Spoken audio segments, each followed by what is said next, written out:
తెలుగు రాష్ట్రాల్లో పలుచోట్ల స్వల్ప భూ ప్రకంపనలు రావడం చర్చనీయాంశమవుతోంది. బుధవారం ఉదయం 7:27 కొన్ని సెకండ్ల పాటు భూమి కంపించింది.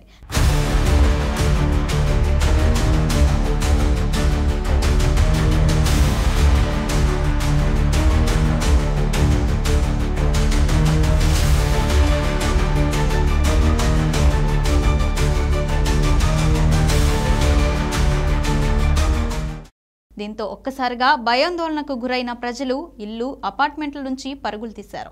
అయితే ఈ భూకంపం సంభవించడానికి గల కారణాలపై భూగర్భ శాస్త్రవేత్త బివి సుబ్బారావు సంచలన వ్యాఖ్యలు వెల్లడించారు.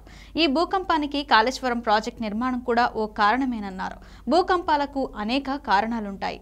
ఇప్పుడు వచ్చిన భూకంపానికి కాళేశ్వరం ప్రాజెక్టు నిర్మాణం కూడా ఓ కారణమయ్యే అవకాశం ఉందని అన్నారు. కాళేశ్వరం పరిసర ప్రాంతమంతా ఎటువంటి నిర్మాణాలకు పనికిరాదని గతంలో కేంద్ర ప్రభుత్వం ఓ మ్యాప్ డిజైన్ చేసింది. డిజాస్టర్కు అనుకూలంగా ఉండే ప్రాంతాల్లో ఎలాంటి నిర్మాణాలు చేయకూడదని చెప్పింది.